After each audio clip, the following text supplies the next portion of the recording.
வேலூர் மற்றும் திருவண்ணாமலை மாவட்டங்களில் மிகவும் அதிக அளவில் விரும்பி சாகுபடி செய்யக்கூடிய கத்திரி வகைகளில் முள்ளுக்கத்திரி மிகவும் முக்கியமானது.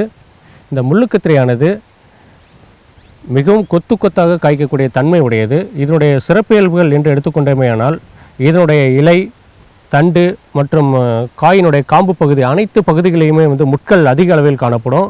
இதுதான் இதனுடைய முக்கியமான சிறப்பு இயல்புகள். இது இந்த முள்ளுக்கத்திரியானது வேலூர் மாவட்டத்தின் இளவம்பாடி என்னும் சொல்லக்கூடிய ஒரு கிராமத்திலிருந்து தனிவழித்தோறு மூலமாக இதை தேர்வு செஞ்சோம்.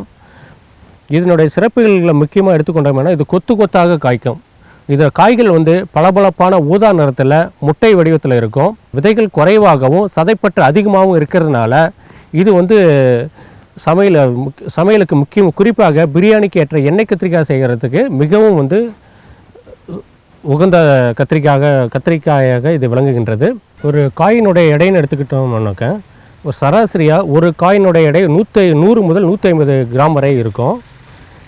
இது என்னென்னாக்க பளபளப்பான ஊதா நிறத்தோடு இருக்கிறதோடு மட்டும் இல்லாமல் இது சமைக்கும் பொழுது கரையாமல் அதிக சதைப்பட்டோடு இருக்கிறதுனால இது பிரியாணிக்கு மிகவும் உகந்ததாக இருக்குது.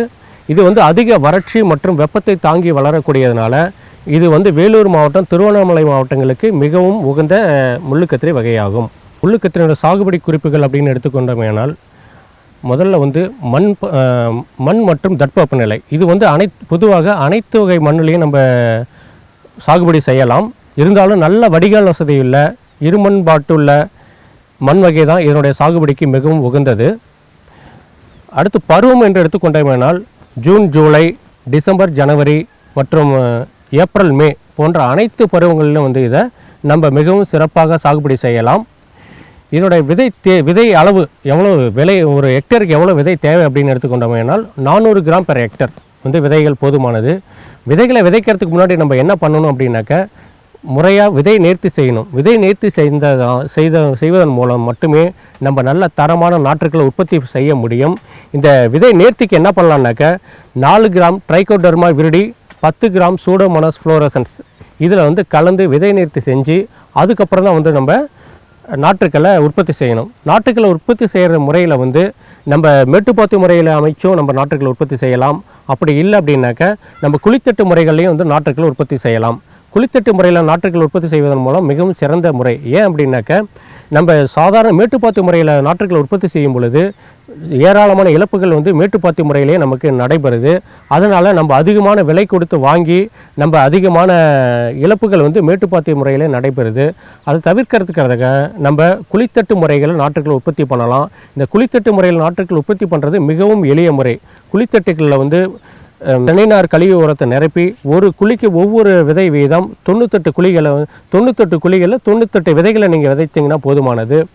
இதன் மூலமாக 25 முதல் 30 நாட்களில் உங்களுக்கு கத்திரி நாற்றுகள் தயாராகிடும். இந்த தயாரான நாற்றுக்களை 30வது நாட்கள் 25 முதல் 30வது நாட்களில் நீங்கள் அதை நம்ம நடவையில் நடவும் பொழுது எல்லா நாற்றுக்களும் உயிர் பிடிச்சி வளரும். இந்த குழித்தட்டு முறையினால் நமக்கு கத்திரி நாற்று உற்பத்தி பண்ணுறதுனால என்ன நன்மைகள் அப்படின்னு பார்த்தோம்னாக்க எல்லா நாற்றுக்களும் ஒரே சீரான வளர்ச்சியுடைய நாற்றுக்களாக இருக்கும். இதில் போக்கு நாற்று நட வேண்டிய அவசியம் இருக்காது. ஏன்னாக்க அதோட செடி வளர்ச்சி, வேரின் வளர்ச்சி எல்லாம் ஒரே சீராக இருக்கிறதுனால நடுவையில் கொண்டு போய் நடும் பொழுது அனைத்து செடிகளும் நல்லா உயிர் பிடித்து வளர்ந்து விடும்.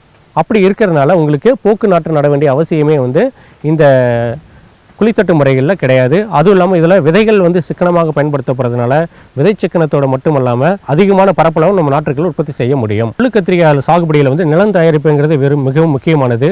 இது நல்ல சமன்படுத்தப்பட்ட நிலத்தில் என்ன பண்ணணுன்னாக்க 25 டன் தொழு உரம் இடணும். தொழு உரம் இடுவதன் மூலமாக நம்ம மண்ணினுடைய சத்துக்களை அதிகரிக்க மண்ணினுடைய சத்துக்களின் அளவு அதிகரிக்கலாம். அடுத்து நம்ம என்ன பண்ணணும் அப்படின்னாக்க இதுக்கு இடைவெளி, அது கத்திரியினுடைய இடைவெளி என்று எடுத்துக்கொண்டோமேனால் ஒரு பாருக்கு இன்னொரு பாருக்கு இடைப்பட்ட இடைவெளி 75 சென்டிமீட்டரும், செடிக்கு செடி இடைப்பட்ட இடைவெளி 60 சென்டிமீட்டர் இருக்கணும். இது மிகவும் முக்கியமானது. இப்படி பண்ணிவிட்டு அடுத்து என்ன பண்ணணுன்னாக்க உரங்கள் என்று எடுத்துக்கொண்டோமேனால் தலைச்சத்து 100 கிலோகிராம் பெர் ஹெக்டர், மணிச்சத்து 50 கிலோகிராம் பெர் ஹெக்டர், சாம்பல் சத்து 30 கிலோகிராம் பெர் ஹெக்டர் என்ற அளவில் நம்ம இதுக்கு உரங்களை அளிப்பதன் மூலம் நம்ம சத்துக்களை சீரான அளவில் கொடுத்து அதிகமான மகசூல் கண்டு முள்ளுக்கத்திரியை நம்ம பெற முடியும். முள்ளுக்கத்திரிக்கு உரமிடுதல் பற்றி சொல்லும் பொழுது அதனுடைய வளர்ச்சி பருவம், பூ பூக்கும் தருணம், காய்கள் பிடிச்சு காய்ப்பிடிப்பு தருணம், அறுவடை பருவம் என்று 4 பருவங்களிலும் அதனுடைய வளர்ச்சி நிலைகளுக்கு ஏற்றவாறு உரங்களை பகிர்ந்து அளிக்கணும்.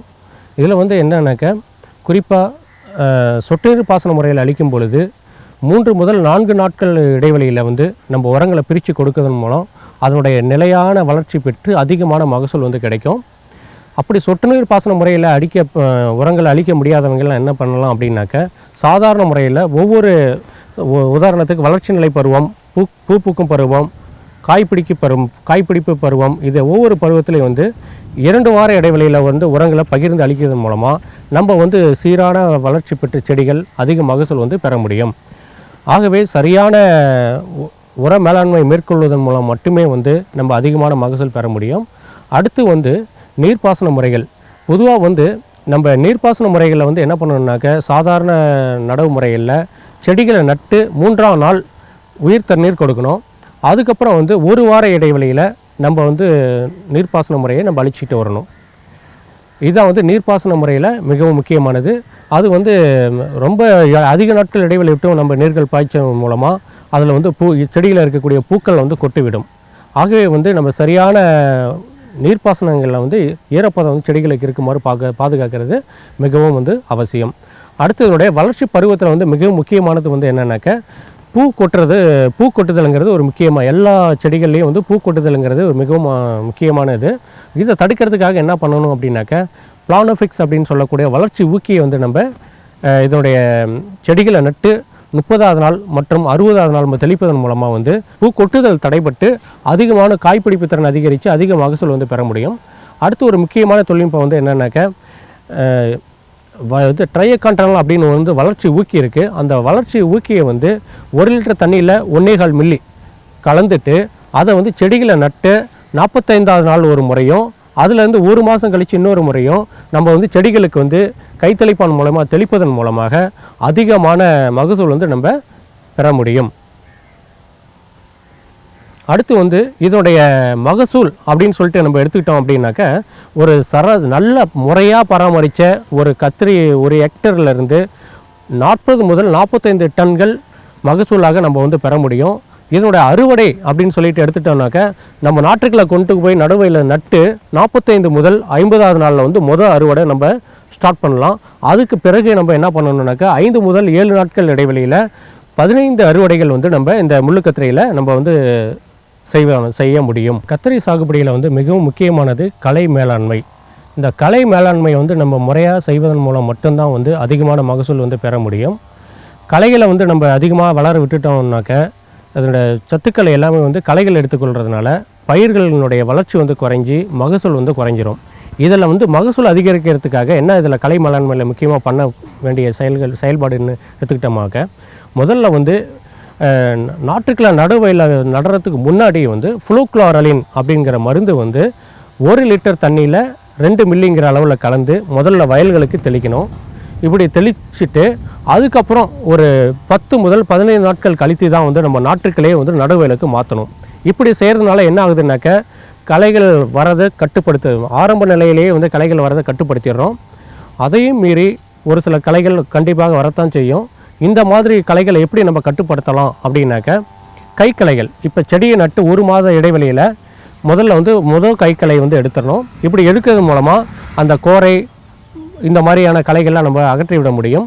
அதுக்கப்புறம் வந்து என்ன பண்ணணும்னா, வயல்களில் உள்ள களைகளின் எண்ணிக்கையை பொறுத்து 20 முதல் 30 நாட்கள் இடைவெளியில் ஒரு 3 முறை, மொத்தம் இதனுடைய சாகுபடி பருவத்தில் 3 முறை நம்ம கைக்களைகள் எடுத்து கட்டுப்படுத்திட்டோமாக்க, இதனுடைய களைகளை கட்டுப்படுத்தி அதிகமான மகசூல் வந்து இதில் கண்டிப்பாக நம்ம பெற முடியும்.